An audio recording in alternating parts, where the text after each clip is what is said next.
Biosynthra Sciences. Hello everyone, welcome back to Biosynthra Sciences.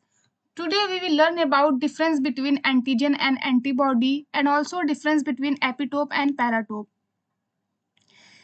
ये topic CSIR net के point of view से बहुत ही important है. Basically बहुत ही बेसिक टॉपिक है लेकिन इंपॉर्टेंट टॉपिक है. अगर आप इम्यूनोलॉजी को टारगेट करते हैं CSIR नेट में तो इसके लिए आपको बेसिक आना बहुत इंपॉर्टेंट है और आपके BSc और MSc एग्जाम्स के लिए भी इंपॉर्टेंट है इम्यूनोलॉजी के लिए. सो बेसिकली अगर आप कंफ्यूज रहते हैं एंटीजन एंटीबॉडी में डिफरेंस क्या है, एपिटोप पैराटोप में क्या डिफरेंस है, तो इसके लिए आई होप आपको क्लियर हो जाएगा इस लेक्चर के बाद. So let's start the lecture now. So basically before starting the lecture पहले हम लोग समझ लेते हैं एंटीजन और एंटीबॉडी के बारे में.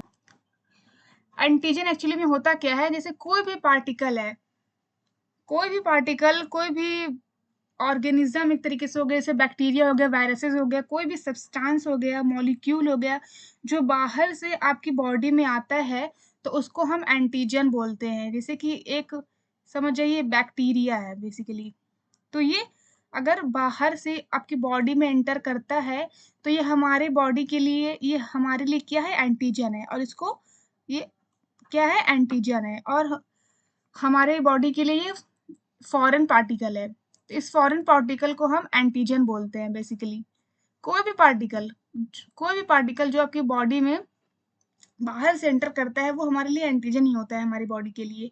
और अभी जो एंटीजन है ये क्या करेगा कि हमारे इम्यून सिस्टम को एक्टिवेट कर देगा, ट्रिगर करेगा कि हाँ हमारे इम्यून बॉडी को लगेगा. और अगर ये हमारे लिए बॉडी को लगेगा कि अगर हमारे लिए ये डेंजर है तो क्या होगा कि इम्यून सिस्टम एक्टिवेट हो जाएगा इस एंटीजन के लिए. और एंटीबॉडी क्या होता है कि जो इम्यून सिस्टम एक्टिवेट होगा तो इम्यून सिस्टम में जो बी सेल्स होती हैं, बेसिकली जो प्लाज्मा सेल्स होती हैं, वो क्या करेंगी, एंटीबॉडी को सिक्रीट करेंगी और एंटीबॉडी जो है इस एंटीजन से जाके बाइंड करेगा और इसकी लिसिस करवा देगा एंटीजन की, मतलब कि एंटीजन को किल कर देगा एक तरीके से और हमारी बॉडी से बाहर निकाल देगा और हमारी बॉडी को प्रोटेक्ट करेगा. जैसे कोई हमारी बॉडी में एंटीजन, लेट्स से हमारी बॉडी में एक ये एंटीजन है, ये एंटर कर गया हमारी बॉडी में. अब क्या होगा कि हमारी बॉडी तो अब क्या होगा, हमारा इम्यून सिस्टम जो है वो एक्टिवेट हो जाएगा. इम्यून सिस्टम एक्टिवेट होगा तो क्या करेगा इम्यून सिस्टम, हमारी ये एंटीबॉडीज को प्रोड्यूस करेगा. अब एंटीबॉडीज जो होंगी वो जाके इस एंटीजन से बाइंड करेगी और इसमें कई सारे केमिकल रिएक्शंस होंगे. तो और अल्टीमेटली क्या हो जाएगा कि इस एंटीजन की डेथ हो जाएगी. ना अब हमें समझ आ गया कि एंटीजन और एंटीबॉडी क्या होते हैं. तो और एंटीजन ये ऐसा नहीं होता कि सिर्फ जो बाहर की चीजें आएंगी वही एंटीजन रहेंगी हमारे लिए, बल्कि हमारी बॉडी में भी कुछ चीजें ऐसी होती हैं वो एंटीजन की तरह एक्ट करती हैं. मीन्स वो एक्सोजीनस एंटीजन हो गया जो कि बाहर से आया है, और एंडोजीनस एंटीजन मीन्स हमारी बॉडी खुनल एंटीजन होता है. जैसे हमारी बॉडी में अगर कोई प्रोटीन है वो मिसफोल्ड हो गई, प्रोटीन कोई है वो मिसफोल्डिंग हो गई है प्रोटीन की, या डीएनए आरएनए जो है उसमें कोई प्रॉब्लम हो गया है, तो क्या करेगा वो एक इंटरनल एंटीजन की तरह एक्ट करेगा. मीन्स अब क्या होगा कि जो हमारा खुद की बॉडी का जो सब्सटेंस है इसके अगेंस्ट भी इम्यून सिस्टम एक्टिवेट हो जाएगा और ये जो हमारी मिसफोल्डेड प्रोटीन है या तो जो डैमेज डीएनए और आरएनए है उसको किल करेगी हमारा इम्यून सिस्टम. तो ऐसा नहीं होता कि सिर्फ बाहर से एंटीजन आएगा, बाहर से भी एंटीजन आ सकता है और हमारी बॉडी का खुद का भी एंटीजन हो सकता है. उसके लिए भी हमारी एंटीबॉडीज जो हैं वो प्रोड्यूस होती हैं. Now let's understand the epitope and paratope. So basically जैसे कि ये हमारा एक एंटीजन है, जैसे कि बैक्टीरिया हो गया या वायरस हो गया, कुछ भी हो गया, लेट्स से बैक्टीरिया है. अब इसके सरफेस पे एपिटोप्स प्रेजेंट होते हैं जिसको हम एंटीजेनिक डिटर्मिनेंट बोलते हैं. और एपिटोप क्या होता है कि एक ऐसा रीजन होता है एंटीजन के सरफेस पे, कुछ स्पेसिफिक रीजन प्रेजेंट होते हैं. इस स्पेसिफिक रीजन को हम बोलते हैं एपिटोप. इसको हम बोलते हैं एपिटोप. बेसिकली एपिटोप क्या होता है कि एक ऐसा रीजन होता है हमारे एंटीजन पर जिससे हमारी एंटीबॉडी बाइंड करती है.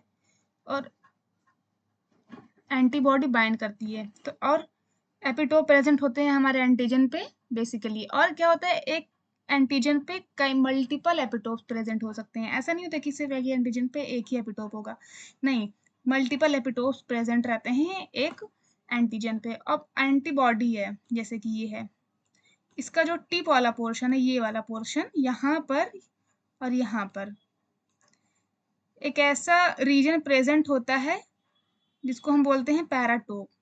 इस रीजन को हम बोलते हैं पैराटोप, जिससे कि हमारी एंटीबॉडी एंटीजन के एपिटोप से बाइंड करती है। इस पैराटोप रीजन से हमारी एंटीबॉडी एंटीजन के एपिटोप रीजन से बाइंड करती है। तो बेसिकली पैराटोप ये होता है जो कि एंटीबॉडी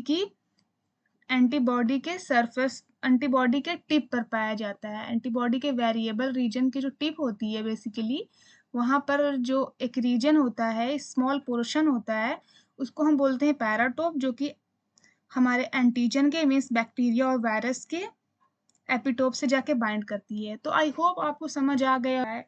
अब चलिए जो डिफरेंसेस हैं उसके बारे में हम पढ़ लेते हैं।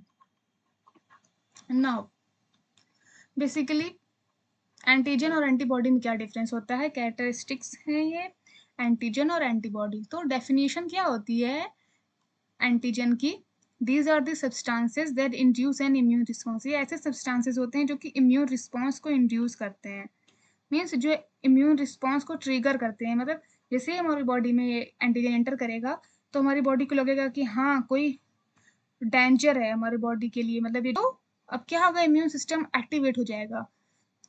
जो भी मैक्रोफेजेस हैं, डेंड्राइटिक सेल्स हैं, टी सेल, बी सेल, सारी जो हैं वो एक कैस्केड में एक्टिवेट हो जाएंगी और हमारे एंटीजन को एलिमिनेट करने के प्रोसेस को स्टार्ट कर देंगी। और एंटीबॉडी क्या होता है कि दीज आर ग्लाइकोप्रोटीन से, मीन्स एंटीबॉडीज एक तरीके की ग्लाइकोप्रोटीन होती है, मीन्स प्रोटीन ही होती है, ग्लोबुलिन प्रोटीन होती है, that are secreted by immune cells. जो हमारी इम्यून सेल्स होती हैं जिसको हम प्लाज्मा सेल्स बोलते हैं, वो सिक्रेट करती हैं एंटीबॉडी को। जो फॉरेन सब्सटेंस मीन्स जो एंटीजन अगर हमारी बॉडी में आ गया तो हमारे अंदर माइक्रोफेजेस, डेंड्राइटिक सेल्स, सारी एंटीजन प्रेजेंटिंग सेल्स सभी एक्टिवेट हो जाती हैं। और जो प्लाज्मा सेल्स होती हैं, मतलब बी सेल्स होती हैं जो एंटीबॉडी सिक्रेट करते हैं, उनको प्लाज्मा सेल्स बोलते हैं। तो ये प्लाज्मा सेल्स जो हो गई वो हमारा जो एंटीजन आया है उसके रिस्पॉन्स में एंटीबॉडी को सिक्रेट करेंगे। तो बेसिकली डेफिनेशन यही हो गई हमारे एंटीजन की, कि जो एंटीजन जो होता है वो इम्यून रिस्पॉन्स को इंड्यूस करता है और एंटीबॉडी होती है उस एंटीजन के अगेंस्ट में। जो प्लाज्मा सेल्स होती हैं वो एंटीबॉडीज बनाती हैं जिससे कि हमारी जो एंटीजन है उसको किल किया जा सके।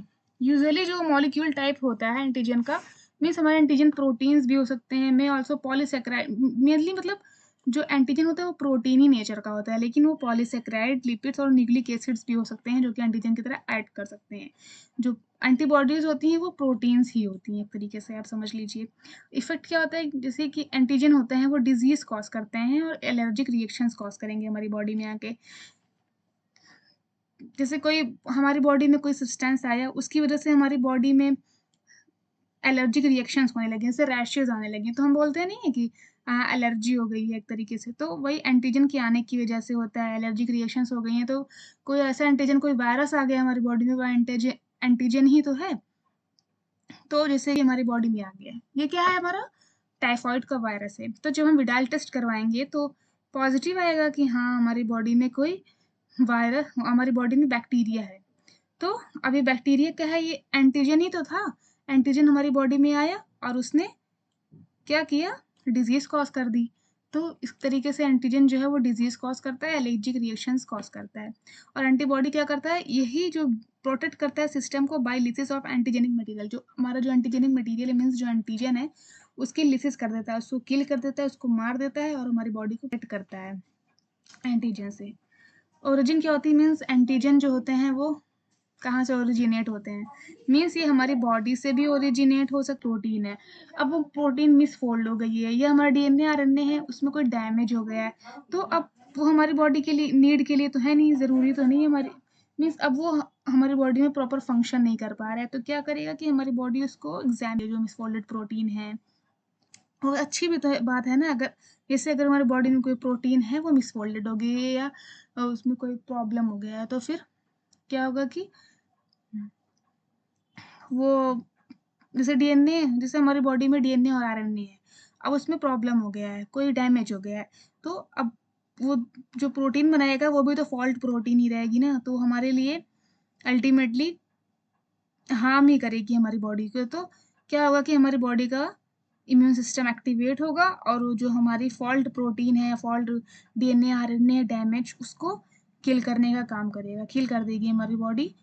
और वो जो हमारा डैमेज डीएनए आरएनए है वो एक एंटीजन की तरह एक्ट करेगा। एक्सटर्नली तो यही होगा कि जो बैक्टीरिया हो गए, वायरसेस हो गए, कुछ भी हो गया, मतलब बाहर का जो भी पार्टिकल हमारी बॉडी में आ रहा है वो एक्सटर्नल एंटीजन हो गया। और जो एंटीबॉडीज़ होंगी वो बॉडी में ही तो सिक्रेट होंगी, जैसे जब एंटीजन हमारी बॉडी में आएगा उसके बाद ही तो एंटीबॉडी बनेगी, तो जाहिर सी बात है कि जो एंटीबॉडी है वो हमारी बॉडी में ही बनेगी with a different structural conformation and usually composed of different epitopes। Means जो एंटीजेंस होते हैं वो बहुत ही वैरी करते रहते हैं, मतलब जैसे डिफरेंट डिफरेंट टाइप्स के हमारे बैक्टीरियाज हैं, वही कितने वैरी करते हैं, वायरसेस है कितने डिफरेंट डिफरेंट टाइप्स के, तो वेरिएबल होते हैं इनके पार्ट्स, हाईली वेरिएबल होते हैं, डिफरेंट स्ट्रक्चर होता है इसका, कन्फॉर्मेशन डिफरेंट होते हैं, and compose of different epitopes. मतलब अगर जब डिफरेंट एंटीजन रहेगा तो उसका एपिटोप भी डिफरेंट रहेगा। और एंटीबॉडीज होते हैं कंपोज ऑफ मेनली 3 पार्ट्स इसमें होता है, जैसे 2 लाइट चेन हो गई, इसमें 2 हैवी चेन हो गई, 4 पॉलीपेप्टाइड्स होती हैं एंटीबॉडी में। और अगर बेसिकली जो हमें डिनोट करना होता है एंटीजन को, तो उसको हम AG से डिनोट करते हैं और एंटीबॉडी को AB से डिनोट करते हैं। नाउ क्या होता है, स्पेसिफिक बाइंडिंग साइट जो होती है एंटीजन की, उसको हम एपिटोप बोलते हैं, जो मैंने पहले बताया कि इस एपिटोप से आके एंटीबॉडी बाइंड करेगी। पैराटोप जो होती है वो एंटीबॉडी की स्पेसिफिक बाइंडिंग साइट है, ये पैराटोप जो है वो एंटीजन की एपिटोप से बाइंड करेगा।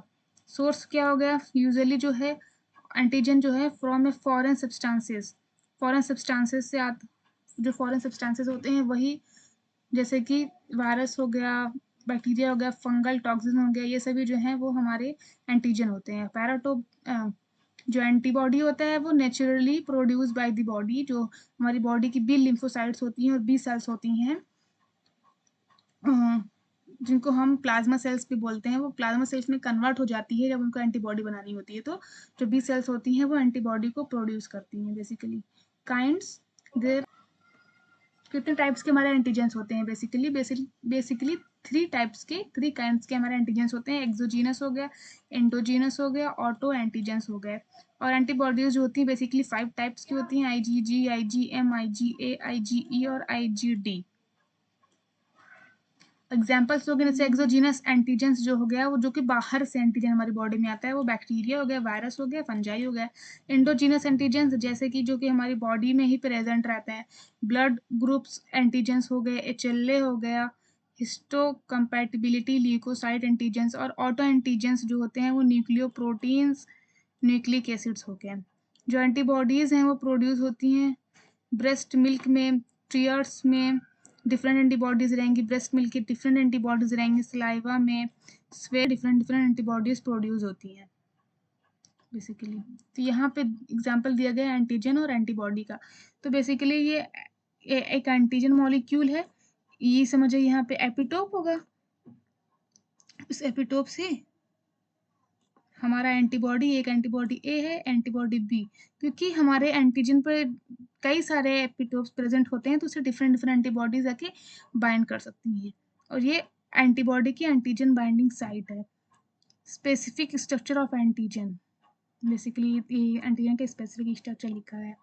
वर्सेस ये क्या है, एंटीबॉडी है, एंटीबॉडी में एक लाइट चेन, एक लाइट चेन, 2 लाइट चेन हो गई हमारी और 2 हैवी चेन हो गई, और ये 4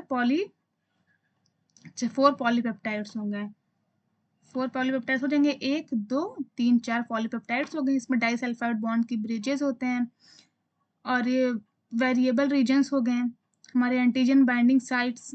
यहाँ पे एंटीजन हमारा आके बाइंड करेगा, इस यहीं पे पैराटोप रहेगा, यहीं से एंटीजन बाइंड करेगा, ये वेरिएबल रीजन है। ये एक और स्ट्रक्चर है एंटीबॉडी का, एंटीजन बाइंडिंग साइट इधर है, ये भी एंटीजन बाइंडिंग साइट है। वेरिएबल कांस्टेंट है, मीन्स वेरिएबल रीजन यहाँ पे है। लाइट चेन है, ये भी लाइट चेन है, हैवी चेन है। नाउ लेट्स अंडरस्टैंड एपिटोप और पैराटोप में क्या डिफरेंस होता है। पैराटोप एपिटोप को हम एंटीजेनिक डिटर्मिनेंट बोलते हैं और पैराटोप को एंटीजन बाइंडिंग साइट मीन्स जिससे एंटीजन बाइंड होता है उसको हम पैराटोप बोलते हैं, और एपिटोप को एंटीजेनिक डिटर्मिनेंट बोलते हैं। This is the specific small region on the surface of an antigen like virus, bacterium और foreign protein where an antibody attach. मतलब ये एक स्मॉल स्पेसिफिक रीजन होता है एक एंटीजन का। एक एंटीजन है उस पर स्मॉल स्पेसिफिक रीजन रहेगा, स्मॉल रीजन रहेगा, स्पेसिफिक रहेगा एक एंटीजन पर। इस रीजन को, इसी रीजन से जो है एंटीबॉडी आके अटैच होता है, उसको हम बोलते हैं एपिटोप। और this is specific region located at the tip of an antibody. Antibody की जो टिप होती है वहां पे लोकेटेड रहता है एक रीजन, जिससे कि हमारा यहाँ पे एंटीजन रहेगा, एंटीजन भी जिससे हमारा एंटीजन बाइंड होता है, वेरिएबल रीजन पे ही होता है। जैसे वेरिएबल रीजन है तो इसके ऊपर यहाँ पे प्रेजेंट रहेगा एंटीजन बाइंडिंग साइट, यहीं पे हमारा प्रेजेंट रहता है पैराटोप।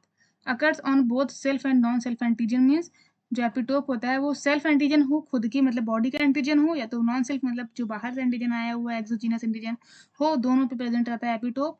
और जो पैराटोप होता है वो एंटीबॉडीज पे होता है। एपिटोप जो होता है वो N antigen can have multiple different epitopes on its surface means जो एंटीजन होता है उसके मल्टीपल एपिटोप्स हो सकते हैं उसके सरफेस पर। जैसे मैंने पहले बताया था कि एक एंटीजन है उसके सरफेस पर कई सारे एपिटोप्स प्रेजेंट हो सकते हैं, लेकिन पैराटोप में क्या होता है कि उसमें 2 to 10 पैराटोप्स प्रेजेंट हो सकते हैं। मीन्स ऐसा इसलिए है कि जो हमारी एंटीबॉडी का स्ट्रक्चर होता है, अगर वो आईजीजी है, अगर वो मोनोमर है आईजीजी जैसे, दो पैराटोप्स रहेंगे, और अगर कोई एंटीबॉडी डाइमर है तो उससे 4 पैराटोप रहेगा।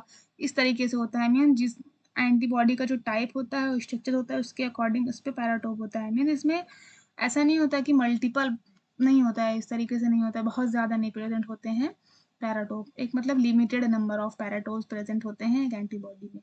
बाइंड्स टू एपिटोप जो होता है वो बाइंड करता है पैराटोप से एंटीबॉडीज पर, और पैराटोप जो है वो बाइंड करता है एपिटोप्स पर। So this is the structure. जैसे कि ये एक हमारा एक एंटीजन है ना, तो इससे डिफरेंट एंटीबॉडीज आके बाइंड कर सकती हैं। जैसे कि एक एंटीबॉडी 1 है वो आके बाइंड करी एक यहाँ वाले एपिटोप से, यहाँ पे कुछ एपिटोप रहा होगा उससे दूसरी एंटीबॉडी बाइंड करी, यहाँ पे एपिटोप रहा होगा उससे आके तीसरी एंटीबॉडी का पैराटोप बाइंड किया, यहाँ पे एपिटोप रहा होगा उस यहाँ पे एंटीबॉडी का पैराटोप आके बाइंड किया, चौथी वाले एंटीबॉडी के पैराटोप बाइंड किया। तो मतलब एक एंटीजन से मतलब डिफरेंट एंटीबॉडीज आके बाइंड हो सकती हैं, क्योंकि एक एंटीजन पे बहुत सारे एपिटोप्स प्रेजेंट होते हैं। ये जो है एपिटोप्स हैं इसके एंटीजन के। यहाँ पे भी वही एग्जांपल है, ये तो इम्यूनोग्लोबुलिन्स, जिसको हम इम्यूनोग्लोबुलिन्स मीन्स हमारी एंटीबॉडी, जो एंटीबॉडीज होती हैं वो ग्लोबुलिन्स होती हैं, प्रोटीन होती है। इम्यूनोग्लोबुलिन प्रोटीन मीन्स जो हमारी इम्यून सिस्टम में प्रोटीन्स होती हैं उनको इम्यूनोग्लोबुलिन्स बोलते हैं, जो कि एंटीबॉडीज होती हैं। ये हमारा एंटीजन है, ये हमारा बेसिकली ये हमारी जो है एक एंटीबॉडी है, एंटीबॉडी का पैराटोप रीजन है ये। अब इस पैराटोप रीजन है और ये एंटीजन है, एंटीजन का एपिटोप रीजन है। तो एंटीजन का एपिटोप रीजन और एंटीबॉडी का पैराटोप रीजन जो है वो आपस में इंटरेक्ट कर रहे हैं। ये एक लॉक और की मॉडल की तरह होता है बेसिकली, एपिटोप और पैराटोप। मीन्स जैसे एपिटोप है वो और पैराटोप है, दोनों एक लॉक और की तरह होते हैं, जो कि दोनों आपस में फिट हो जाते हैं। ये बी सेल है बेसिकली, जो कि एंटीबॉडी को प्रोड्यूस कर रही है। सो आई होप कि आपको ये लेक्चर समझ आया होगा, और आपके जो भी डाउट्स हैं एपिटोप, पैराटोप, एंटीजन और एंटीबॉडी को लेकर के वो आपको क्लियर हुए होंगे। So that's all for today's lecture. आपको अगर कोई भी टॉपिक पर लेक्चर चाहिए होगा तो आप कमेंट कर दीजिएगा। I will try my best to upload the lecture. Thank you.